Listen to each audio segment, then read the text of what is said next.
Hello students, solution 6 लेके आए हैं डिसोल्यूशन का। ये स्टेप्स हैं आपके सामने। अब तक तो रट्टा हो गया होगा एकदम ना। तो 8 स्टेप्स हैं, I am not repeating them. आइए सीधा सोल्यूशन पे जाते हैं। क्वेश्चन नंबर 6 का, Nerle and Patil were partner. उनका प्रॉफिट शेयरिंग रेशियो है 3:1। They decided to dissolve the partnership. उस टाइम उनका कैपिटल है, नेरले का 1,14,000, अच्छा खासा पैसा है। पाटिल का 50,000। Profit and loss 8,000। Creditors building, machinery, stock, debtors और कैश। Firm was dissolved and the assets were realised as under. अब बच्चों इसमें बहुत सम एकदम सिंपल है, पर कैलकुलेशन काफ़ी सारे हैं। कुछ जो बिल्डिंग है, मशीनरी है, स्टॉक है, डेटर्स है, उसमें से आधा आधा दिया है, थोड़ा थोड़ा पार्ट दिया है, थोड़ा बेच दिया, थोड़ा पार्टनर लेके गया, उसमें भी वापस डिस्काउंट का कुछ कैलकुलेशन है। तो वर्किंग नोट काफ़ी इंपॉर्टेंट होगा। 3 इंपॉर्टेंट वर्किंग नोट हमने एंड में बनाए हैं। तो let us read the question. Nerle took over 50% of the machinery. तो ये जो मशीनरी है 50,000 का, उसका आधा मशीनरी नेरले लेके गया एट अ डिस्काउंट ऑफ 10%। तो यहां पे सिर्फ 50% का बोला है, बाकी का 50% थर्ड पॉइंट में बोला है। ओके, ठीक है। और नेरले क्या लेके गया? 1/4 ऑफ स्टॉक। मतलब ये जो स्टॉक है उसका 1/4 होता है 25%। तो 25% स्टॉक का नेरले लेके गया। अगेन बाकी 75% बाद में बोला गया होगा। और उधर वो स्टॉक भी लेके गया एट अ डिस्काउंट ऑफ 20%। तो नेरले दो चीज लेके गया, आधा मशीनरी लेके गया और 25% स्टॉक लेके गया। Patil took over building 70,000 and debtors worth 20,000 at 16,000। तो डेटर्स हैं टोटल 44,000 के, उसमें से 20,000 के डेटर्स वो लेके गया एट 16,000।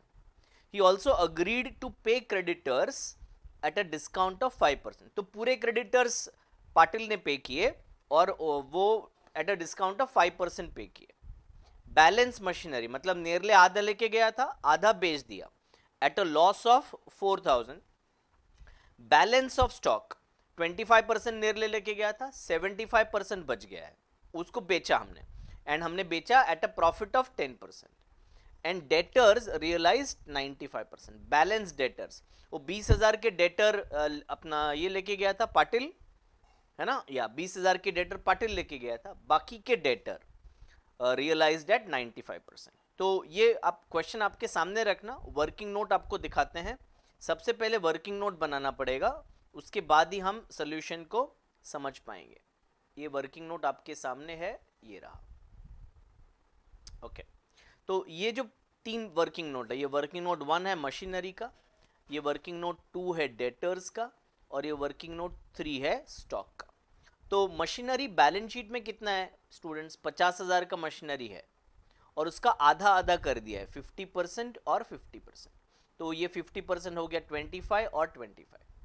अब ये इधर दो कॉलम्स बना दिए हैं, टेकन ओवर बाय नेरले, डिस्काउंट पे लेके गया ना 10% डिस्काउंट पे, तो एट द रेट 90%। तो 25,000 का 90% ये आ गया 22,500। जो ब्लू में है वो नेरले के साथ के ट्रांजैक्शन है, जो रेड में है वो थर्ड पार्टी को बेच दिया और पैसा मिला है, और जो ग्रीन में है वो पाटिल के साथ के ट्रांजैक्शन है। ठीक है, अभी जो बैलेंस मशीनरी है 25,000, उसको बेचा एट अ लॉस ऑफ 4,000। तो 25,000 का मशीनरी था, 4,000 का लॉस हुआ, तो कितना पैसा मिला हमें? 21,000। ठीक है, इसमें ना डिसोल्यूशन में हम प्रॉफिट या लॉस रिकॉर्ड नहीं करते हैं, वो ऑटोमेटिकली रिकॉर्ड हो जाता है। हम सिर्फ इतना लिखते हैं कि कितने में बेचा और कितना पे किया। ओके, चलिए, तो ये मशीनरी का ट्रांजैक्शन हो गया। 22,500 रुपए का मशीनरी नेरले लेके गया और 21,000 मिला कैश। डेटर्स देखते हैं। डेटर्स में परसेंटेज नहीं दिया है, बोला है 20,000 का मशीनरी पाटिल सॉरी डेटर्स 20,000 का पाटिल लेके गया, but he took over at 16,000। तो टेकन ओवर वैल्यू लेंगे हम 16,000। बैलेंस कितना? 24,000, 44 माइनस 20, और ये 24,000 का रियलाइज कितना हुआ? 95% रियलाइज हुआ। तो 22,800 is what we got, cash मिला। ओके, स्टॉक में नेरले टुक ओवर 25%, तो ये हो गया 25। बैलेंस कितना बचा? 75%। तो ये जो 25% है वो 7,500 और ये 22,500। अब ये जो 7,500 का स्टॉक है, नेरले टुक ओवर एट 80%, 20% डिस्काउंट था तो एट 80%, तो 7,500 का 80% मतलब 6,000। और जो आउटसाइडर्स को हमने बेचा स्टॉक, उसमें हमने 10% प्रॉफिट किया, तो ये 22,500 में 10% ऐड करके अगर आप लिखोगे तो 24,750 आएगा। ओके, तो इसको अगर हम सम अप करें तो तीन अलग अलग चीज हैं। नेरले क्या क्या लेके गया, लेट मी राइट हियर, फिर उसके बाद एंट्री आपको समझना इजी पड़ेगा। तो नेरले लेके गया मशीनरी और उसका पैसा है 22,500। फिर नेरले लेके गया स्टॉक और उसका अमाउंट है 6,000। फिर पाटिल, सिर्फ मैं ये ट्रांजैक्शन की बात कर रहा हूं, ऊपर भी पाटिल का कुछ है अलग से, पर ये वर्किंग नोट में पाटिल डेटर्स टेक ओवर कर लिया और उससे हमें 16,000 रुपए लेने हैं। और हमने बेचा कितना, बैंक में तीन चीजें आई है, मशीनरी बेच के 21,000 आया है, डेटर्स कलेक्ट करके 22,800 मिला है, एंड स्टॉक बेच के हमें 24,750 मिला है। तो ये बेसिकली समरी है of all the three working notes, very very important, इससे सारे एंट्रीज हमें पता चलेगी। चलिए एंट्रीज करने का स्टार्ट करते हैं और मैं आपके फ्रेम से हट जाता हूं, ये रहा। तो पहले बैलेंस शीट को खाली करते हैं। नेरले और पाटिल का बैलेंस कैपिटल अकाउंट में क्रेडिट साइड पे लिखते हैं। ये आ गया नेरले 114, ये आ गया पाटिल 50,000।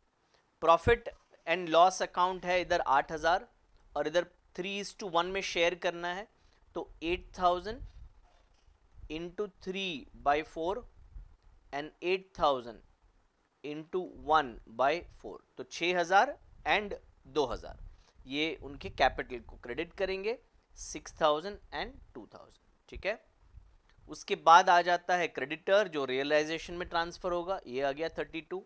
फिर सारे एसेट्स ट्रांसफर होंगे रियलाइजेशन के डेबिट में और कैश बैंक अकाउंट में, तो ये सारे एसेट्स आ गए 1,84,000 के और बैंक में 20,000 बैंक का बैलेंस आ गया। ओके, तो ये हो गया हमारा सारा बैलेंस शीट खाली।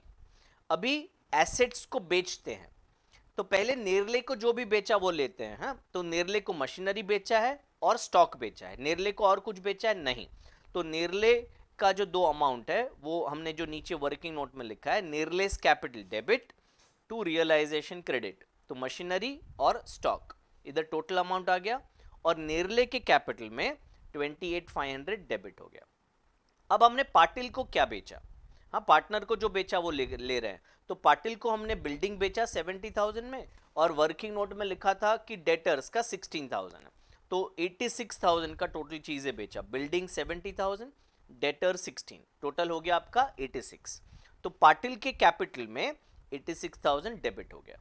अब पैसा कितना मिला बेच के, तो तीन चीजें मिली थी, मशीनरी, स्टॉक और डेटर, इसका टोटल अमाउंट इधर आ गया। बैंक टू रियलाइजेशन, ये जर्नल एंट्री है, तो बैंक में हम डेबिट करेंगे 68,550। तो ये हो गया हमारा second step which is sale या टेक ओवर। अब आते हैं थर्ड स्टेप पे which is payment of expenses.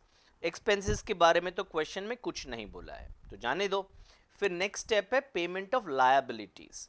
तो लायबिलिटी हमारी एक ही है, क्रेडिटर्स, और वो लायबिलिटी पाटिल टेक ओवर कर रहा है, तो एंट्री होगा रियलाइजेशन टू पाटिल्स कैपिटल और 95% वैल्यू आ रहा है तो 30,400 और पाटिल के कैपिटल को हम क्रेडिट करेंगे 30,400 से।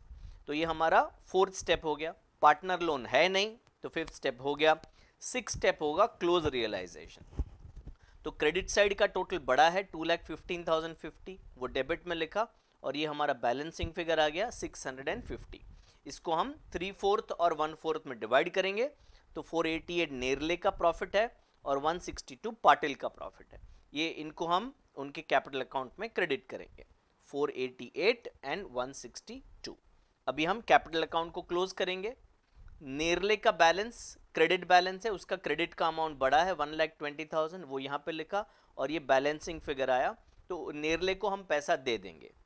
पाटिल का बैलेंस डेबिट बैलेंस है, पाटिल में 86,000 डेबिट का अमाउंट ज़्यादा है, वो यहाँ लिखा और ये बैलेंसिंग फिगर फाइंड आउट किया। पाटिल को घर भेजा, भाई जाके तू पैसा लेके आ, तो वो पैसा लेके आया और उसी पैसे को ऐड करके नेरले को हमने दे दिया। तो दो एंट्री आएंगी, पाटिल का आएगा बैंक टू पाटिल्स कैपिटल, इधर आ गया बैंक में 3438, और दूसरा एंट्री हुआ नेरले टू बैंक, तो इधर बैंक में क्रेडिट साइड पर आ गया 91,000 988। तो स्टूडेंट्स ये था हमारा solution of question number 6 of dissolution.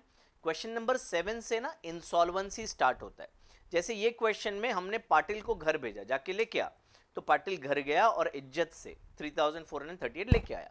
पर अगर पाटिल आया ही नहीं या आया पर कम पैसा लेके आया तो फिर वो लॉस बेयर करना पड़ेगा नेरले को। तो उसका एंट्रीज कैसे करते हैं वो क्वेश्चन नंबर 7 के वीडियो में मैं आपको सिखाऊंगा। Thank you so much.